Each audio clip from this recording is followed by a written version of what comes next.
History نے ہمیں بہت کچھ سکھایا ہے، لیکن ہسٹری میں کچھ ایسے ڈارک اور کریپی راز بھی چھپے ہوئے ہیں جو سن کر آپ حیران رہ جائیں گے۔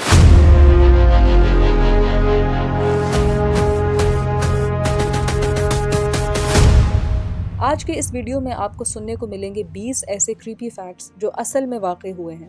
میڈیول یورپ میں بلیک ڈیتھ پلیگ نے لاکھوں لوگوں کی جان لے لی۔ لوگ سمجھتے تھے کہ یہ شیطانی روحوں اور بری ہوا کی وجہ سے ہو رہا ہے، اسی لیے ڈاکٹرز نے لمبی چونچ والے ماسک پہننا شروع کر دیے جو اندر سے ہربز اور پرفیوم سے بھرے ہوتے تھے، لیکن اصل میں یہ ماسک انہیں بچاتے نہیں تھے، یہ بس ایک کریپی کاسٹیوم بن گیا تھا۔ رومن گلیڈیٹر گیمز ایک طرح کا پبلک تماشا ہوتا تھا، لیکن عجیب بات یہ ہے کہ کبھی کبھی انسان کے ساتھ بھوکے شیروں اور ٹائیگرز کو چھوڑ دیا جاتا۔ سوچئے، ایک چلاتا ہوا مجمع اور ایک انسان زندہ جانوروں کے بیچ میں پھنسا ہوا۔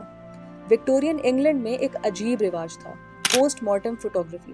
جب فیملی کا کوئی بندہ مر جاتا تو اسے سجا کر زندہ جیسا بنا کر فوٹو کھینچ لی جاتی تاکہ اس کی یاد ہمیشہ کے لیے زندہ رہے۔ ایجپٹ کے پیرامڈز میں ملے ہوئے کچھ ممیز اتنے اچھے سے پریزرو ہیں کہ ان کے بال، ان کے ناخن اور ان کی سکن آج بھی زندہ لگتی ہیں، ہزاروں سالوں بعد بھی۔ میڈیول یورپ میں ٹارچر کے لیے ایک مشین استعمال کی جاتی تھی، دا آئرن میڈن، ایک سٹیل کافن جس میں اندر سپائکس لگے ہوتے۔ وکٹم کو اس کے اندر بند کر دیا جاتا اور آہستہ آہستہ سپائکس کی وجہ سے وہ درد سے مر جاتا۔ ایزٹیک سویلائزیشن میں انسانوں کی قربانی ایک عام چیز تھی۔ ان کا یہ ماننا تھا کہ دیوتاؤں کو خوش کرنے کے لیے انسانوں کا دل نکال کر انہیں زندہ چڑھانا ضروری ہے۔ ایک دن میں کبھی کبھی 20,000 سے زیادہ قربانیاں بھی دی جاتی تھیں۔ 1600s میں امریکہ میں سیلم وچ ٹرائلز نے سوسائٹی کو ڈرا دیا۔ صرف شک ہونے پر عورتوں کو وچ ڈکلیئر کر دیا جاتا اور انہیں زندہ آگ میں جلا دیا جاتا۔ امیجن، ایک مجمع اور ایک بیچاری عورت کو وچ کہہ کر مار دیا جائے۔ اینشینٹ روم میں کرمنلز کو ایک پنشمنٹ دی جاتی تھی جسے کہتے تھے ڈیمنیشیو ایڈ بیسٹس، یعنی انسان کو جنگلی جانوروں کے سامنے ارینا میں چھوڑ دیا جاتا۔ زندہ انسان اور بھوکے شیر، ریٹ ٹارچر، یہ نام ہی کافی ہے۔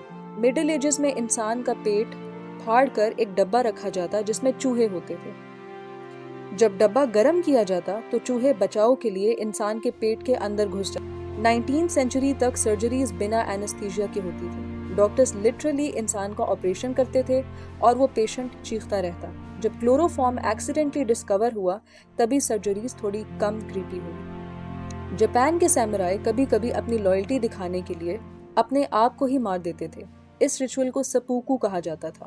وہ اپنے پیٹ کو تلوار سے پھاڑ کر اپنی عزت بچاتے تھے۔ اینشینٹ چائنا میں پنشمنٹ کا ایک طریقہ تھا ڈیتھ بائی 1000 کٹس۔ وکٹم کو آہستہ آہستہ چھوٹے چھوٹے کٹس لگائے جاتے اور وہ دنوں تک درد سے مر جاتا۔ فرینچ ریولوشن کے دوران لوگ گلٹن کے ذریعے سے سر کاٹنے کو ایک پبلک سپیکٹیکل بنا دیتے تھے۔ لوگ تماشبین کی طرح بھیڑ جمع کر کے انسانوں کا سر کٹتے دیکھنے آتے تھے۔ ان 1500s یورپ میں ڈاکٹرز کو لوگوں کے باڈی فلوئڈز بیلنس کرنے کے لیے ان کا خون نکالنا پڑتا تھا۔ بلڈ لیٹنگ اتنی عام پریکٹس تھی کہ لوگ مر بھی جاتے تھے، لیکن ڈاکٹر سمجھتے تھے کہ انہیں صحت مل رہی ہے۔ وائکنگز اپنے اینیمیز کو پنش کرنے کے لیے ایک ریچول کرتے تھے جسے بلڈ ایگل کہتے تھے۔ وہ وکٹم کی بیک کو کاٹ کر اس کے لنگز باہر کھینچ لیتے تھے اور اسے ایک فلائنگ ایگل جیسا بنا دیتے تھے۔ مڈل ایجز میں انسانوں کو ٹارچر کرنے کے لیے دا ریک کا استعمال ہوتا تھا۔ وکٹم کے ہاتھوں اور پیر کو کھینچ کر توڑ دیا جاتا اور انسان درد سے چیختا رہتا۔ اینشینٹ ایجپٹ میں کچھ کنگز اور رولرز کو ان کے سرونٹس اور پیٹس کے ساتھ ہی زندہ دفنا دیا جاتا تھا تاکہ وہ اگلی زندگی میں بھی ان کے ساتھ ہو۔ یورپ میں ایک پنشمنٹ تھی دا اسکولڈز برڈل۔ اس میں عورت کا سر ایک لوہے کے ماسک سے چھپا دیا جاتا جو اس کی زبان کو دبا دیتا تھا تاکہ وہ بات ہی نہ کر سکے۔